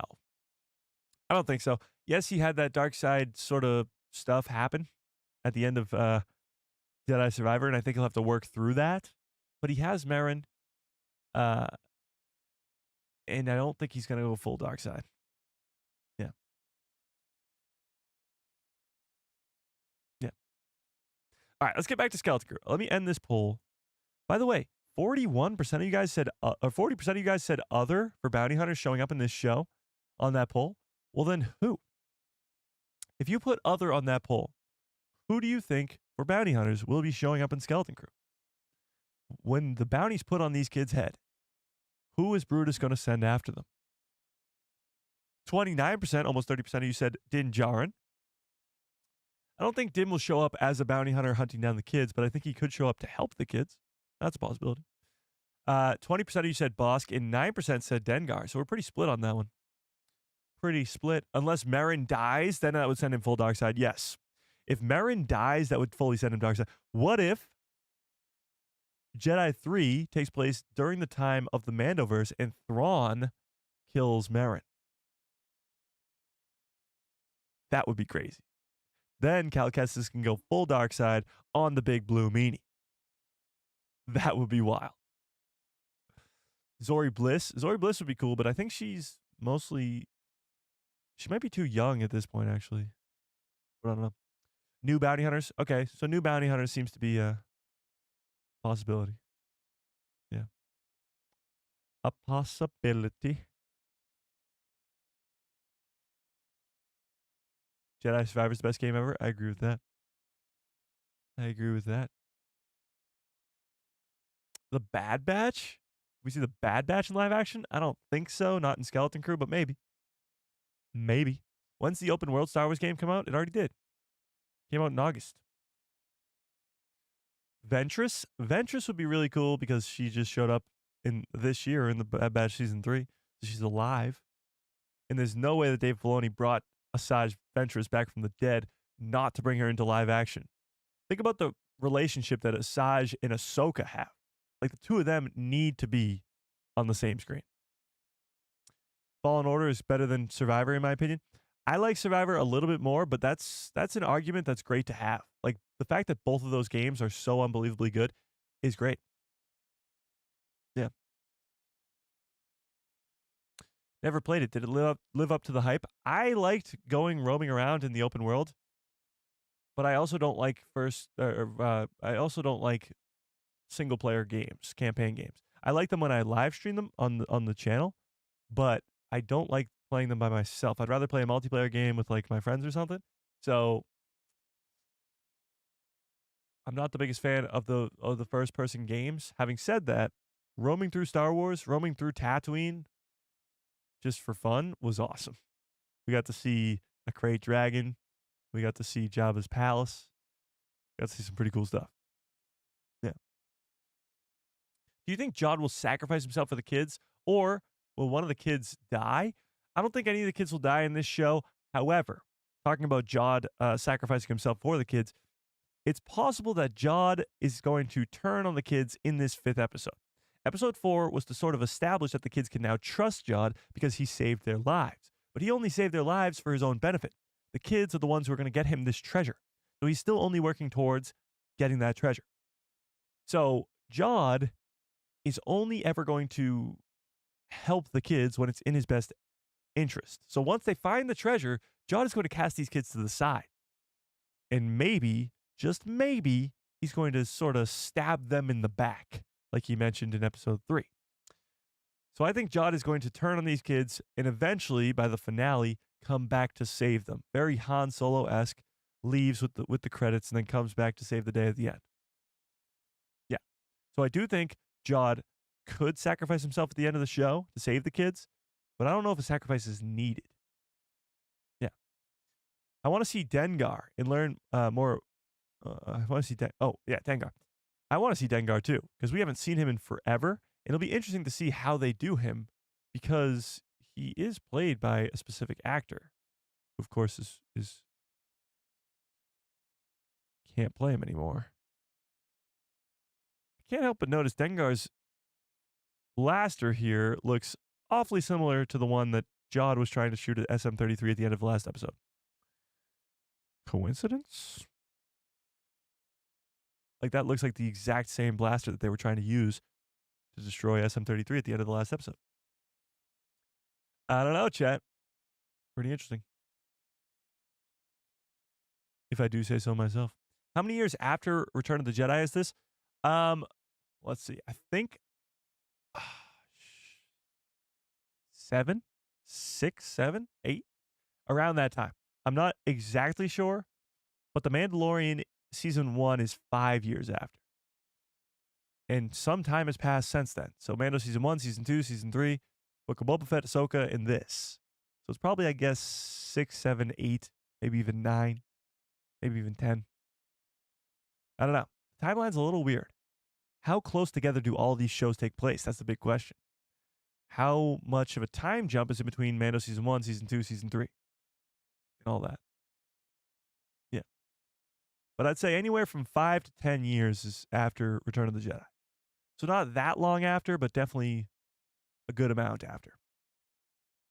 Yeah. I think the kids will turn on each other, not in a deadly way. They'll end up as friends again in episode 8. You think the kids will turn on each other? I don't think so. These kids are in it till the end, I think. I do think in episode 5 we will get to see, finally, Wim's dad, Fern's mom trying to figure out how to get their kids back home. Because we've seen it in the trailer. Let me pull up the trailer for a sec. We've seen it in the original trailer for the show. Or the, I guess, second trailer for the show. What are you in for? He's coming. Something's wrong. So this scene between Wim's dad and Fern's mom, I think this could happen in episode 5. Not going to just turn up. We need to. There's, of course, the supervisor's tower, which looks like a spaceship because they're going into hyperspace. What? Because the treasure's not on their world. But these parents are going to try and figure out how to get their kids back home, and that could be in episode 5 for sure. Abso-fruitly. Yeah. Yeah? Yeah. Oh, I did say we were going to do some call-ins. You guys want to do some call-ins today? All right, I'm going to open up a call-in portion of the Discord. So if you're not in the Discord yet, there's a link in the description below to a Discord called The People Who Love Star Wars. Go join it immediately. But we're going to do some call-ins. So if you want to call in, I just opened up that thing in the Discord. You just come in and raise your hand, and I will bring you on in, and then I'll ask you guys a couple questions about Skeleton Crew, whatever, and we'll go from there. So if you want to do a call-in, we can do it right now. Go in there, and we'll do it. And then we'll probably get on out of here because it's getting late.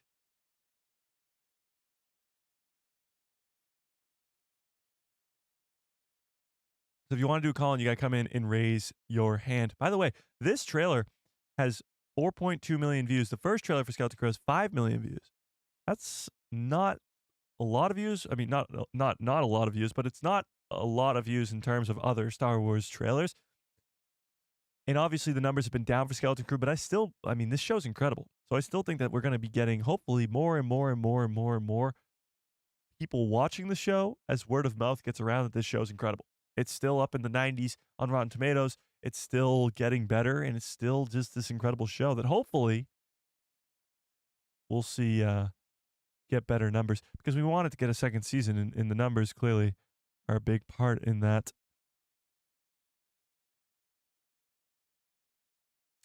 I think we should raise a cup on how great these kids' acting have been. Fern was awesome in episode 4. Absolutely. Cheers to that. These kids have been absolutely insane. Fern's performance in that 4th episode was incredible. Absolutely incredible. Yeah. For sure. Star Wars 2 says, since The Acolyte is canceled, are they ever going to finish that story? Maybe. I mean, maybe they'll do it in books. Maybe they'll do it in a animated series. I don't know. I really have no idea. Maybe season 2 will happen at some point. But I have no idea. Yeah. Another Mike who loves Star Wars says, got to head out, go Christmas shopping. There you go. Have a great weekend and happy holidays to everyone. Happy holidays right back to you, Mike. Yeah, have fun shopping. It must be jam-packed wherever you're going on a Saturday before Christmas, but have fun with that. Yeah. But going back to what Star Wars 2 said, will we ever get a sort of ending for that Skeleton Crew show? Maybe. It fully depends on, well, I mean, a lot of things, but maybe. I think some fans are still going to hold out hope that season 2 will happen. I just want more of an extension of Plagueis and Chimera and Osha. If that doesn't have to be called season 2 of The Acolyte, however you got to do it, get it to me. Skeleton Crew is now advertising on radio and TV here in the UK. That's pretty cool. A big pickup here. Yeah, so maybe they'll ramp up the advertising and marketing. I mean, the marketing so far for the show has been incredible. I haven't really seen much television ads, which is weird. Mostly just social media ads. Now, I don't really watch much television, like with commercials, so that would make sense as to why I don't. But we'll see. Yeah. They definitely tampered with the Plagueis lore too much, and now they can't even finish it. They definitely changed it, but the Plagueis novel was Legends, so it doesn't really change anything in the canon of Star Wars. But not being able to finish that story is a bummer too. Christopher, what's up? I appreciate you stopping in. I've been good. How are you? Need more Chimera. Oh yeah, that's. Let's put up a poll. Which do you look forward to more? New Skeleton Crew episodes or a guy who loves Star Wars live chats? I don't think I want to know the answer to that, so I think we'll leave it. We won't pull that up. Yeah. They could wrap up the Acolyte story in a movie, possibly. Maybe, but it would have to be a Plagueis movie. It would have to be a Plagueis movie if you would want people to go watch it, because the Acolyte already has so much sort of divide in the Star Wars fandom. If it was just called the Acolyte movie, then people probably wouldn't go to see it. But if it was called Dark Plagueis, I think it would get a lot of people to go see it. Yeah, I'd like that. Rebel Sith says, Ahsoka was amazing. My favorite show by far, but it lacked dialogue. I think after all that time, we should... Sorry, hang on. I think after all that time, we should have gotten a bigger conversation between Ezra and Sabine. I feel like they just cut too much. Yeah, they cut away from their conversation. Their sort of recap to each other, but it just would have been a recap for the audience too, so that wouldn't have been really fun, would it? Star Wars 2 says, true, but I just think that the Plagueis novel was better with the plot that it gave us. That's true, but it would have changed the canon of Star Wars. How Anakin was created would have changed. Yeah. BB Kid says, could Wim's mom have been a Jedi or able to use the Force? Where is his mom and what happened to her?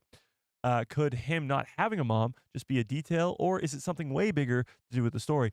I think it does have something to do with the story. I think Wim not having a mom or that mom dying or how she died is going to be very important. I do. I think she's the one who probably gave Wim that tablet that has the Jedi and Sith teachings on it. And I think she probably wasn't a Jedi herself, but she definitely found out that there was something weird going on At-Aten, and she might have got caught doing it. Yeah.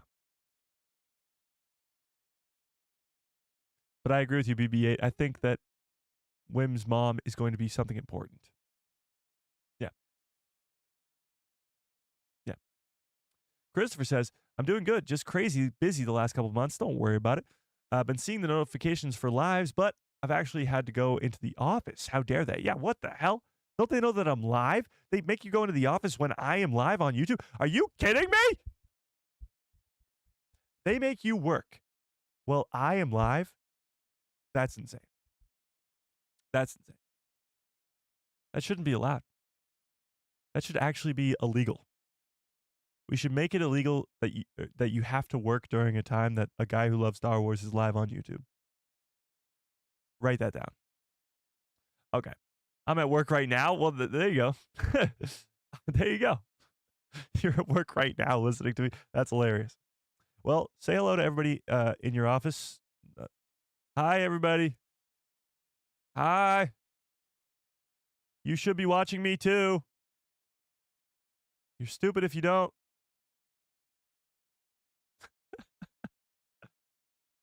Okay. Where was I? Is Rian Johnson retired from Star Wars? I don't know. There was a talk, of course, of his own trilogy, and some fans had their very strong opinions about that. But I don't know. Maybe they were worried people would think that it's a filler, but sometimes you need that, especially when the characters haven't been seen much in some time. We just need a little bit more. I hope that Dave Filoni, you're talking about the Ahsoka show. I was very confused. I hope that Dave Filoni gets a little help when it comes to season 2 with those moments, and we may have a masterpiece on our hands. Ahsoka season 1 was a masterpiece to me. And I think Ahsoka season 2 will be as well. Yeah. Yeah. Smilo Ren says, I got my YouTube name from The Acolyte because of how many people made fun of Kymir's mask and how it looked like Kylo Ren's mask with a smile on it. Yeah, Smilo Ren was a great one. I liked Darth Zipperface more, but that was just me. Harrison says, I think Wim's mom went against the great works somehow and is imprisoned working in the mines at Atten. And that's why Wim's dad is so obsessed with work so that he doesn't get the same punishment and leaves Wim by himself. Interesting. So Wim's dad working as much as he does is actually to save Wim from losing both his parents. That would be pretty wild. I like that a lot. I like it. I like it a lot. Neil is the only character with a normal family. KB's family's normal.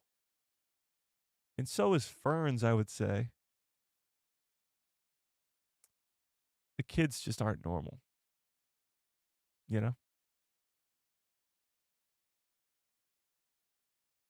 Yeah.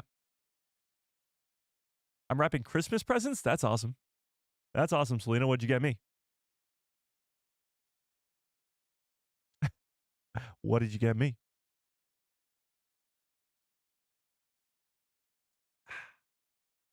No, that's fine. You didn't have to get me anything. I mean, can't have another Rian Johnson movie. He overthought it and made a mess, unfortunately. That's the only Star Wars movie I can watch. I think you meant can't watch. But having said that, Rian Johnson's an incredible filmmaker. The Last Jedi is not my favorite. Actually, it might be my least favorite. Having said that, I don't think Rian Johnson should have made that movie. He didn't want to make that movie. I think he should get his own story with his own characters, not have to deal with legacy characters. Yeah. Your president is a loyal listener. I'll take it, Selena. I will take it. Yeah. They made Smilo Ren too goofy and then so evil in the battle when I get that he was manipulating. Well, I get that he was manipulating Osha. No, that's the best part. When he takes the mask off, turns over to May. Yeah, May. Is it May or is it Osha? Shit, I gotta rewatch The Acolyte. When he turns over to one of the twins and it's like, hey, like, and he goes full goofy mode again, and then he goes straight back to being the freaking badass menace that he was. It was incredible. I mean, could never say good enough things about Manny Jacinto's performance in that show. It was incredible. Yeah. You got the silver play button? Indeed, we did. That was a great Christmas present. Absolutely. I love his goofy hello. Yeah, it's spectacular. Does Fern have a dad, or have we just not seen him? We have no idea. Yeah, I have no clue. Fern's mom has a very high up spot rank in this government, but we have no idea if she has a dad or where her dad's at. Yeah. Yeah. But like, if you watch Star Wars, how does he think that adding force healing literally isn't the biggest plot hole ever? Was force healing added in The Last Jedi? or in Rise of Skywalker? He was in Rise of Skywalker, right? Ryan didn't do that. JJ did that. Actually, to go even crazier, Grogu did that. John and Dave did that. Mandalorian Season 1 and Rise of Skywalker came out at the exact same time. And they both used Force healing. Yeah. Indeed. So the question should become, where did Grogu learn that? Because he did it first. He did it first. Indeed. Fallon Red says, I hate how so many people hate on the actors for the shows when they are amazing. Yeah. You hate on an actor for the performance that they did when their performance is incredible. It's just wild to me. It's wild. All right, but I do have to get on. Oh my God, I forgot about this Collins again. No. All right, well, hopefully nobody was in here raising their hand and trying to get in because I completely forgot about the Collins. We'll do Collins next time if I can remember. I always forget about them because we get so sidetracked on these live streams. But having said that, I appreciate you guys so much more than you'll ever know. Happy holidays to all you guys, whatever you celebrate, I guess, because there's holidays going on right now. Happy holidays to all you guys. Watch out for a live stream on Tuesday, not Monday, Tuesday this week. Watch out for that live stream on Tuesday. And then, of course, episode 5 is on Tuesday, too. So watch out for that as well. Hang on. Let me do this. Let me do that. Smash a freaking like on the stream if you have not already. How many likes do we have? How many likes do we have? Am I going to be upset? 62? Are you kidding me? We've had like 80, 90 people to hear this whole stream, and we got 62 likes? God. Jeez. And if you have not already, smash a freaking like on the stream. Join the Discord. There's a link in the description below to a Discord called The People Who Love Star Wars. Think about becoming a member because we got a big giveaway coming up on Tuesday, actually. The Christmas giveaway is on Tuesday. And then we have a giveaway at the end of the month. So watch out for that giveaway. If you are a member, you have instant access to said giveaway. Yeah. No, thank you, Rich. Thank you. There you go. Okay. But until then, may the Force be with you. Always.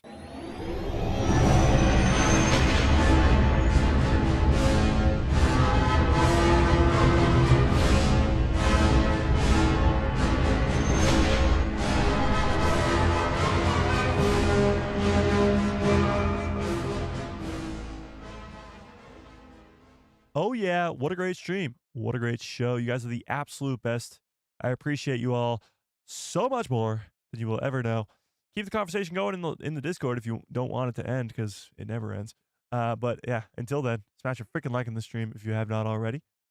And yeah, hope you have a great rest of your evening. Great rest of your lives. And good night, everybody.